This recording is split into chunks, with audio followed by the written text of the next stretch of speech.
Hello, friends. Again, this is Pastor Noel, and I welcome you to a word of encouragement. Thank you for always joining in, and I hope that you're always encouraged.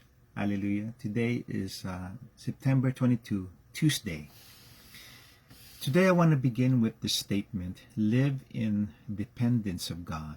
Live in dependence of God, or live in reliance of God, because it's the way for a joyful life.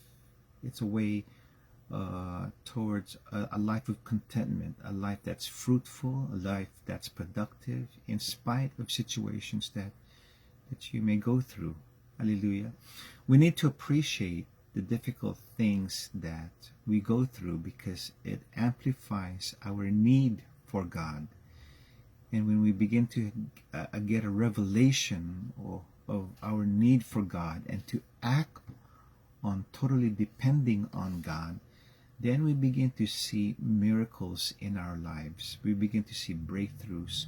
Why? Because God now comes into the picture and takes control of our situation. Rick Warren said this: problems force us to look to God and depend on Him instead of ourselves. Amen? That's so true. Apostle Paul, when he wrote the Corinthian church in 2 Corinthians chapter 1, verse 8 to 10, I'm reading from the New Century Version, says this: brothers and sisters, we want you to know about the trouble we suffered in Asia.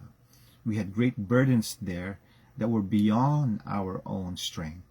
We even gave up hope of living. Truly in our hearts we believed we would die, but this happened so we would not trust in ourselves, but in God, who raises people from the dead.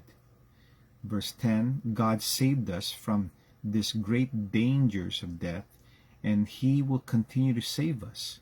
We have put our hope in Him, and He will save us again. Amen. Hallelujah. I truly believe that God is pleased when we frequently run to Him, when we oftentimes come to Him in total dependence. It's when we run to others or run to things or depend on ourselves that we become blind and deaf to God. We lose sight of God, and that is so wrong.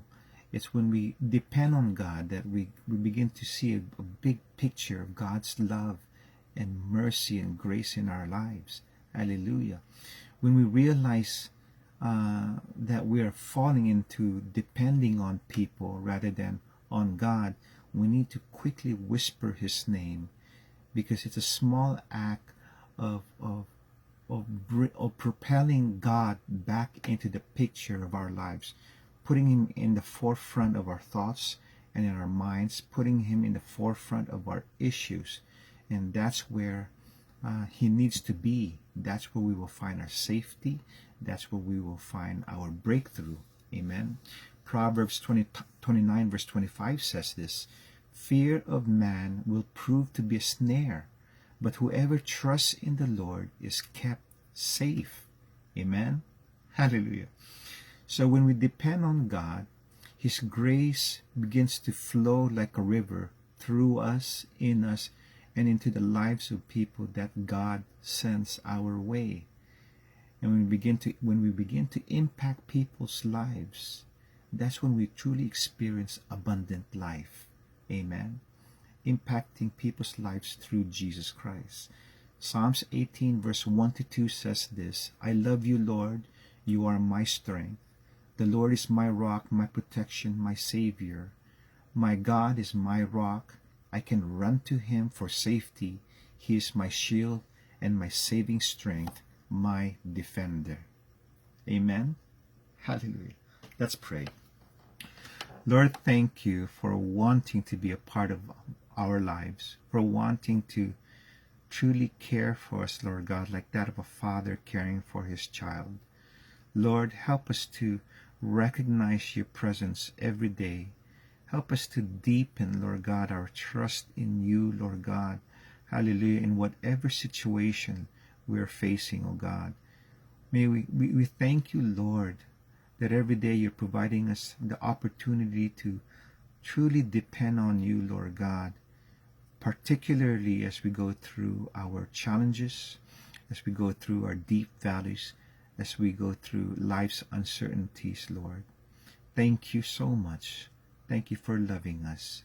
We love you, Lord. In Jesus' name, amen. Hallelujah. God's good. I'll see you this Friday.